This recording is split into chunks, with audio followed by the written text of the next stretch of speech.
Hello friends, मेरा नाम हुसैन है। स्वागत है आपका हमारे चैनल फार्मा लेक्चर्स में। आज के इस वीडियो में हम बात करने वाले हैं ऑक्सविट 19 NS कैप्सूल के बारे में। जैसा कि यहाँ पे आप देख ही सकते हो, ये जो ऑक्सविट 19 NS कैप्सूल है, ये एक न्यूट्रास्यूटिकल कैप्सूल है। न्यूट्रास्यूटिकल कैप्सूल वो होते हैं जो हमारे बॉडी के अंदर एक से ज़्यादा फायदा प्रोवाइड करवाते हैं। तो जनरली अगर आप इसके एक गोली खाओगे ना, तो 15 से 20 फायदे आपको देखने को मिलेंगे, जैसे कि बॉडी के अंदर खून को बढ़ाना, इम्यूनिटी को स्ट्रॉन्ग करना, आपको ताकत प्रोवाइड करवाना, डाइजेस्टिव सिस्टम को मेंटेन करना, कार्डियोवैस्कुलर सिस्टम को अच्छे से फंक्शनिंग करना।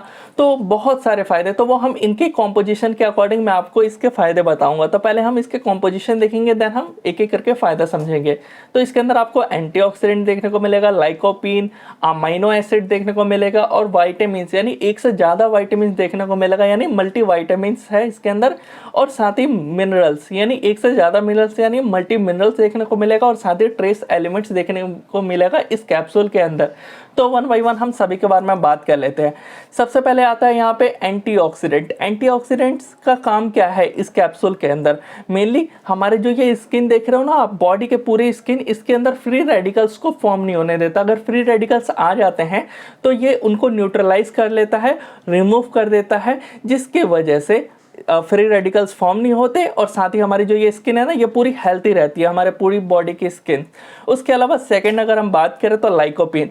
लाइकोपीन जो कि आपको टोमेटो, ऑरेंज और वाटरमेलन, ये सब खाने से लाइकोपीन आपको मिलता है।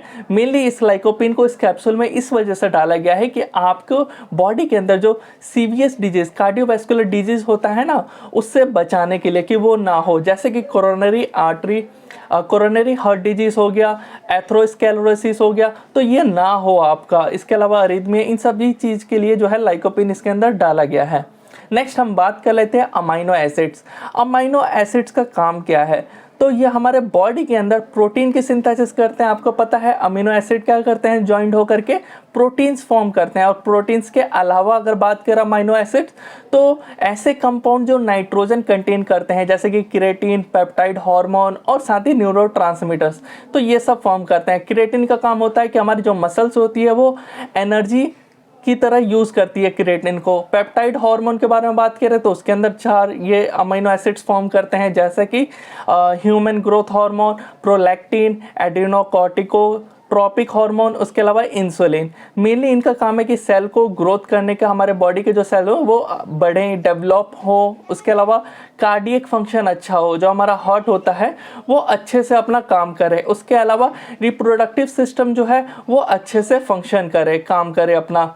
बात करें नेक्स्ट, और अमीनो एसिड जो है वो न्यूरोट्रांसमीटर्स भी फॉर्म करते हैं। तो न्यूरोट्रांसमीटर्स के अंदर आ जाते हैं एड्रेनलिन, नॉरएड्रेनलिन, डोपामिन, सेरोटोनिन, गावा, एसिटाइलकोलिन, ग्लूटामेट और एंडोर्फिन्स। तो इन सब का काम होता है न्यूरोट्रांसमीटर का अलग अलग सिचुएशन में रिलीज होना और अपना अपना काम करना, कि फिजिकल बूस्ट प्रोवाइड करवाना, बॉडी के अंदर जो ब्लड सर्कुलेशन है उसको मेंटेन करना, डाइजेस्टिव सिस्टम को मेंटेन करना, आंखों की रोशनी में ये काम करते हैं। उसके अलावा बॉडी के पेन को रिड्यूस करते हैं। बहुत सारे काम है, स्लीप साइकिल में काम करते हैं। तो ये इसके जो है अमीनो एसिड का रोल हो गया। विटामिन के बारे में बात करें तो इसके अंदर विटामिन B3 देखने को मिल जाएगा, विटामिन B6 देखने को मिल जाएगा, विटामिन B9 देखने को मिल जाएगा, विटामिन B12 और विटामिन D3। ये 5 विटामिन आपको इसके अंदर देखने को मिलेगा। यहाँ पे आप देख ही सकते हो वन बाई वन सभी के बारे में। सो यहाँ पे आप देख सकते हो। तो मेनली जो विटामिन B3 है, इसका काम होता है प्लेगरा डिजीज को प्रिवेंट करना। जो पेलेग्रा डिजीज होता है, इसके अंदर हमें डायरिया होता है और डर्मेटाइटिस होता है। डायरिया वही लूज मोशन वाला, बार बार लूज मोशन हो रहा है, और डर्मेटाइटिस जो हमारे स्किन है ना, इसमें इन्फ्लामेशन हो चुका है, यानी सूज गया है एक तरीके से, या रेडनेस हो चुका है। तो जो पेलेग्रा डिजीज़ होता है उसमें दोनों ही कंडीशन आ जाती है, तो उससे प्रिवेंट करने का काम करता है। उसके अलावा B6 के बारे में बात करें विटामिन का, तो बॉडी के अंदर खून की कमी, उसको हम अनीमिया कहते हैं, उससे प्रिवेंट करना। बॉडी में कमजोरी है तो उस कमजोरी को रिमूव करना, ताकत प्रोवाइड करवाना। उसके अलावा इसके अंदर विटामिन B9 देखने को मिलेगा, जो कि RBCs का प्रोडक्शन करता है और DNA का सिंथेसिस करता है, जिससे हमारे बॉडी के अंदर खून की कमी जो है RBCs का, उसका प्रोडक्शन होता रहे, और DNA जो कि जेनेटिक मटेरियल है वो भी बनता रहे। सो नेक्स्ट हम बात करें इसी के अंदर विटामिन B12 है, जो कि थकान आपको हो रखा हो या वजन आपका कम हो तो वजन बढ़ाने में भी काम करेगा, खून की कमी है तो उसको भी पूरा करेगा, और जो माउथ में अल्सर्स हो जाते हैं, ये 4 चीज़ तो उसको भी प्रिवेंट करेगा, यानी ना हो अल्सर ट्रीट करता है उसको। तो नेक्स्ट हम बात करें तो विटामिन D3 है। तो विटामिन D3 आपको भी पता होगा, जो बॉडी के अंदर जो कैल्शियम है वो डायरेक्ट एब्जॉर्ब नहीं हो सकता अगर विटामिन D3 की कमी हो बॉडी के अंदर। तो कैल्शियम को एब्जॉर्ब करवाता है और हड्डियों को मजबूत रखने का काम करता है। नेक्स्ट हम बात करें तो मिनरल्स, यानी बहुत सारे मिनरल जैसे कि आयरन है। आयरन का काम आपको पता ही है, बॉडी के अंदर ब्लड के फॉर्मेशन को बढ़ा देता है, जो कि कॉपर से मिल करके उसका प्रोसेस चलता है ना, तो उसी के अंदर तो ब्लड का फॉर्मेशन करता है। वो कैसे होता है वो मैंने अलग से बहुत उसके ऊपर वीडियोस बना रखे हैं, लेक्चर वीडियो में आप जाके देख सकते हो। नेक्स्ट हम बात करें जिंक।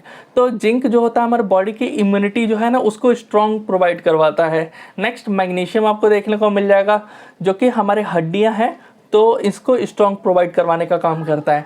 तो आई होप आपको मिनरल्स भी समझ आ गया होगा। तो ये सारी चीज़ें इसके बारे में हो गई। अब हम बात कर लेते हैं इसके डोज का। तो डोज से पहले क्या क्या प्रिकॉशन, क्या क्या सावधानी रखनी है अगर आपको ये कैप्सूल्स खाने हैं तो जो भी प्रेग्नेंट वुमेन है, ब्रेस्ट फीडिंग वुमेन है, किडनी या लीवर पेशेंट्स है, तो उनको अपने डॉक्टर के सलाह से ही इनका यूज़ करना है। जो अल्कोहल पीते हैं या फिर खाली पेट इस टैबलेट को खाना बिल्कुल भी मना है, नहीं खाना है। पर डे एक कैप्सूल लेना है, 1 2 3 4 आप देख ही सकते हो, टोटल 10 कैप्सूल है, यानी 10 दिन आपको जो है इसका यूज़ करना है। तो एक बार अपने डॉक्टर की सलाह से भी इसका यूज़ करें, कि एक बार पूछ लें उनसे, देन आप इसका और अच्छे से यूज़ कर सकते हो। साइड इफ़ेक्ट अगर आप क्या है कि इसका ज़्यादा डोज ले लेते हो, दिन में 2 गोली ले लेते हो, उस टाइम पे जो है इसके साइड इफ़ेक्ट देखने को मिल सकते हैं, वही जो अदर मेडिसिन में हो सकता है, नोजिया, वॉमिटिंग, हेडेक और स्टमक में पेन।